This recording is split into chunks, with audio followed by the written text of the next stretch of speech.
Hey everyone, my name is Jonah, and today I am here for discussion board number 4. And the prompt that I will be answering today asks, in what way does the Christian story offer the greatest explanatory power for the human experience? Along with this question, what is one element of your own life and experience that the Christian story has helped you make sense of? So, what way does the Christian story offer the greatest explanatory power for the human experience? Chapter 11 really addresses this more than what I found in chapters 9 and 10, and they give multiple different ways that the Christian worldview, the Christian story offers the best, the most, the greatest explanatory power for the human experience. For example, something like identity or justice or community, beauty, the good life, death, things like this. The concept of identity. Put that in a atheistic, naturalistic perspective, where we're all just a conglomerate of atoms and molecules, and then try and answer the question: why do I feel this innate sense of approval? Like I need approval. I need to know who I am. I need to know my identity. And we're constantly seeking affirmation from others. And the Christian worldview, the Christian perspective would say, hey, this is because of sin. This is because of maybe a lack of relationship with God. So now you're putting people as idols in your lives. You're seeking affirmation that can only be really attained from the one who created you. Something like justice, morality in that sense. Why, if we're all just, like a naturalist would say, conglomerates of molecules and atoms who just evolved, we're just animals, but, evolution, then why do we have this innate sense of justice that we all feel must be met in society?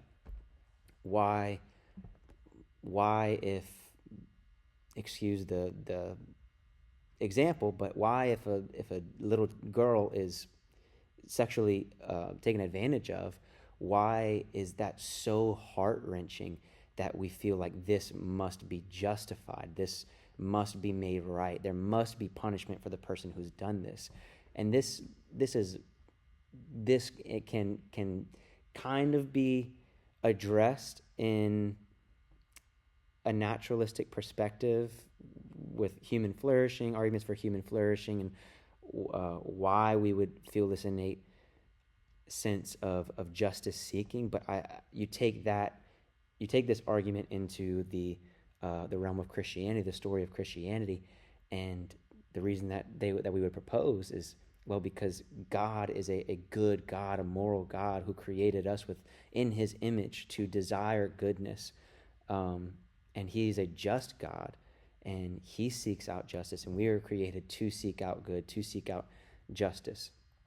And I mean, you can take each one of these: community, beauty, death, the good life. The good life is the last one that I really want to focus on, especially as the one that has stuck out to me in my own life, and helped in the Christian experience. The Christian story has helped me make sense of the good life.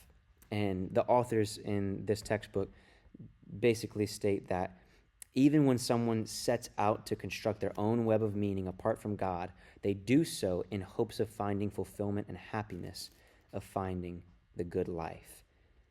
So everyone, whether you claim to be atheist or agnostic or some type of religious, Christian, whatever, everyone tries to construct their worldview, their web of their beliefs in an order that helps them, that promotes happiness, that promotes a good life. And it's just so interesting how so many people, myself included, when trying to construct that web and live according to that web apart from God, it's like the authors say here that it's like that fulfillment, that thing, that feeling that you're just longing for is just out of reach. And I know in my own personal life before Christ, that's exactly how it was. I was reaching for things of the world and just indulging in the flesh and sin and looking for something that never really satisfied me. And when I took that whole concept of desiring the good life and I put it in the light of the Christian worldview,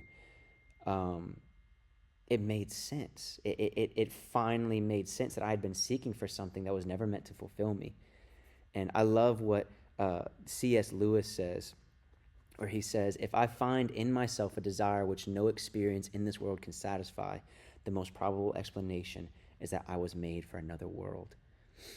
And the authors of this book, they say it so well, how we can take this concept of seeking the good life, and when we see it through the Christian lens, this is what we see.